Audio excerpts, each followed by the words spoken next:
team to victory. It's Ryan's Falcons going up against Rogers' Packers. So with that, let's get up to Lambeau Field. Here are Brandon Guyton and Charles Davis. Larry, from one of the truly iconic stadiums in the NFL, there's a look at Lambeau Field here in Green Bay, Wisconsin. Today, we've got a good NFC matchup on tap between the Atlanta Falcons and the Green Bay Packers.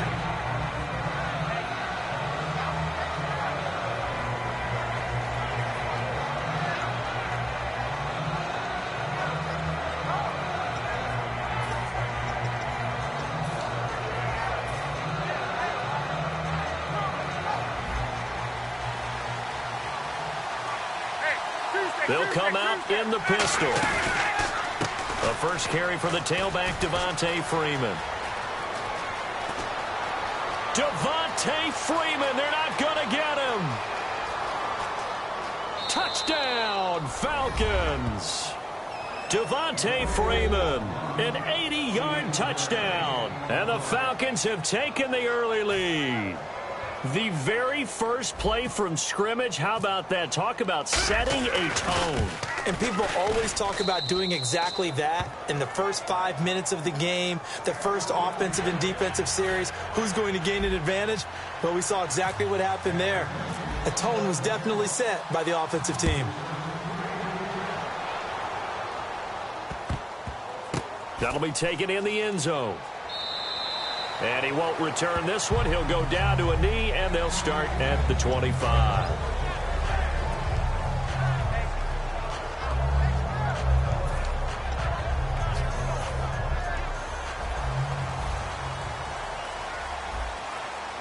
They'll come out in the pistol. They'll run for the first time with Lacey. And they're able to get this one across the 35. It'll go as a gain of 12. And the Packers are going to have a first down. Well, how many times do we say in this game that speed kills, and it does it in so many different ways? In this case, you got a back who's quick and shifty, can make moves, make people miss, but also gets to and through a hole before it can close down. That's some of the benefits of that speed, not just outrunning people in the secondary. That led to a really nice game. That's another nice run, and I have to tell you, some of the coaches that I played for, their philosophies were always different when they see a guy running the ball well. Some of them wanted to immediately go to play action and throw it now because it's wide open. While other coaches said, you know something? Until they stop him, that big boy's going to keep getting the football. And that might be the direction that they're going to go right now. The left side throw complete to Adams. Give him 9 there on the first down completion. And when you're playing a quarterback with some experience and some moxie, you enter the danger zone when you decide to blitz him, because if he's able to diagnose as he did on that play, he can hurt you downfield. He reads defenses so well, doesn't he? He really does, and the best part about that play for him, I don't think that was his primary target. I don't think so either. I think he had the read, figured out where the blitz was coming from, and went to a secondary target for a really nice game. 3 yards there, good enough to keep the drive moving. Were we surprised a little bit? 2nd and 1, they went quarterback sneak. I know it works, so it's not like I'm second-guessing it all, but I thought they might go with something else there. No, I'm sitting here trying to think the last time I saw a 2nd 1 sneak. I can't remember any. Yeah, it's a rare call because normally you're going to go ahead and use your back if you're going to run it, or if you want to throw it, a little quick pop there. But in this case, just get in behind those big guys and pick up a first down. And after the play on the ground, that brings up 2nd down here.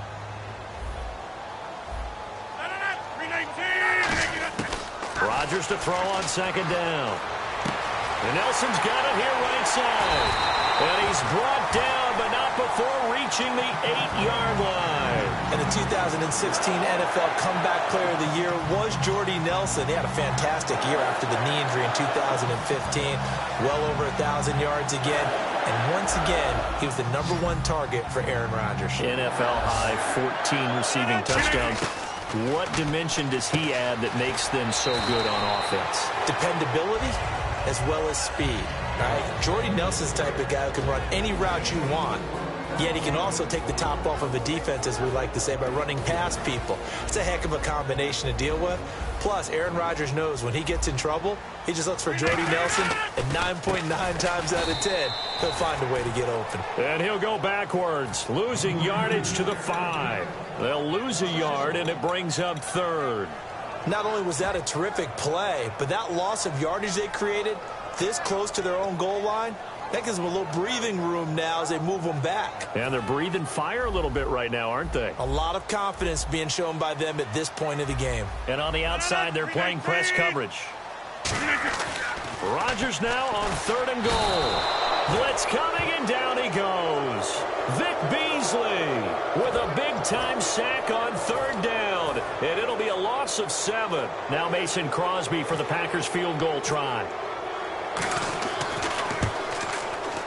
And Crosby puts it through. And they are on the board, but still trailing. It's 7-3. So 3 points is the outcome, but probably not what they're looking for given the drive that they were on. Yeah, things were looking good. You had it 1st and goal, but then the offense sputters a bit, and they're forced to settle for a field goal. And this will not be returnable. It's out of the back of the end zone for a touchback. So out come the Falcons now. And coming off a one-play drive that was so deflating for the defense, what's their mentality? How do they rally here and stop this offense?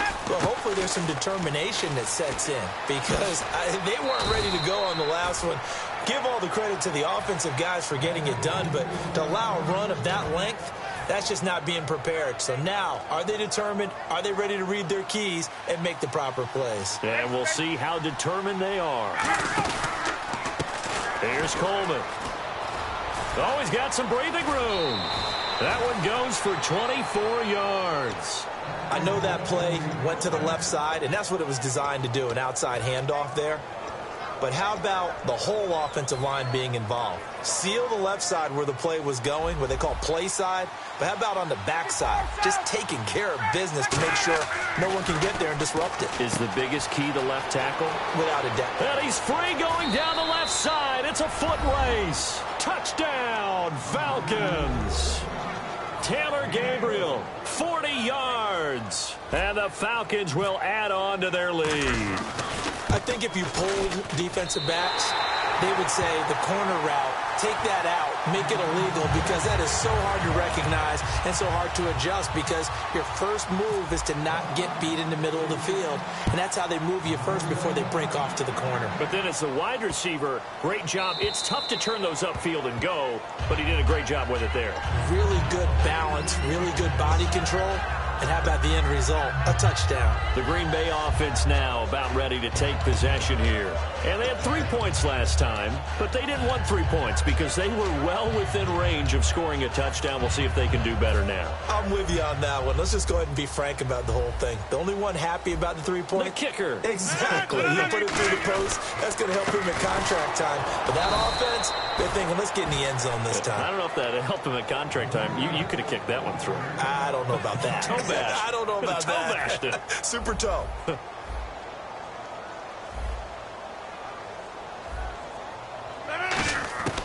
Now Rodgers throwing on 2nd down.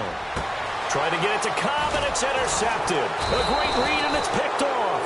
And he will be brought down, but he's got the interception on the final play of this first quarter.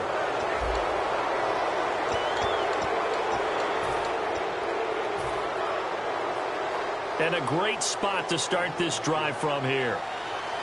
Again, we'll see the pistol here. Coleman.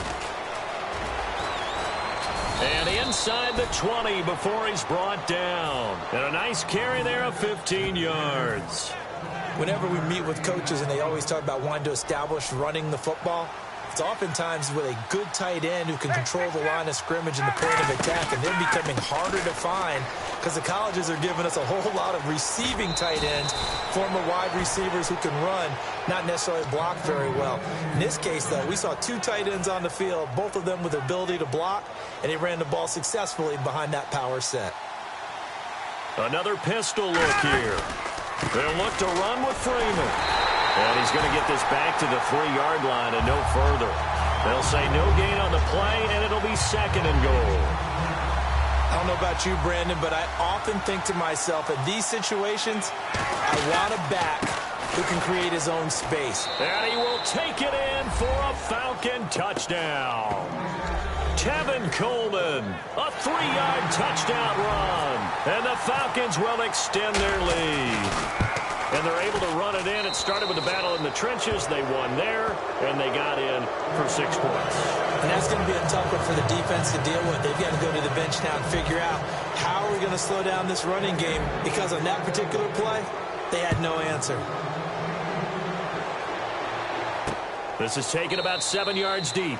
And no run back here. This will be a touchback, and it comes out to the 25-yard line. The Packers offense now, they get ready to head back onto the field. And following the interception, we'll see what they can put together on this drive. I can hear my old college coach right now. He always used to tell us before every game, the team making the fewest mistakes will win. What they're hoping is that that last mistake is their only one of the game. Coaches, that's all they talk about, turnovers, right? Minimizing those and maximizing opportunities. He's going to get this one out to his fullback. 4 yards on the pickup, and it'll be second down. I wouldn't be surprised to see the next step in utilizing this position. He's actually utilized more of a scat back in this spot, because we saw the catch there, right? He made it. There's a bigger, stronger guy, maybe not quite as elusive as maybe someone else you would put there. Yeah, didn't get the big yardage there. And that is intercepted. Or was it? Wait, they'll say no. No interception. He did not keep the feet in bounds, apparently. So that's just going to be an incompletion. Offense faces a 3rd and medium with 6 yards left. Throwing is Rodgers on 3rd down. And this is going to be incomplete. Randall Cobb, the intended receiver. And that brings up 4th down. Well, they've had a pretty frustrating first half here offensively, and then just continued there with that incompletion. Yeah, definitely frustrating for them, but heartening for the other guys. Those stop troops, they're enjoying things right now because they've made it very difficult for them throughout the half. And complete right side to Cook. And able to break one tackle, but then quickly brought down. Boy, a curious decision to go for it. Doesn't pan out. And the Falcons will take control of the football in great field position.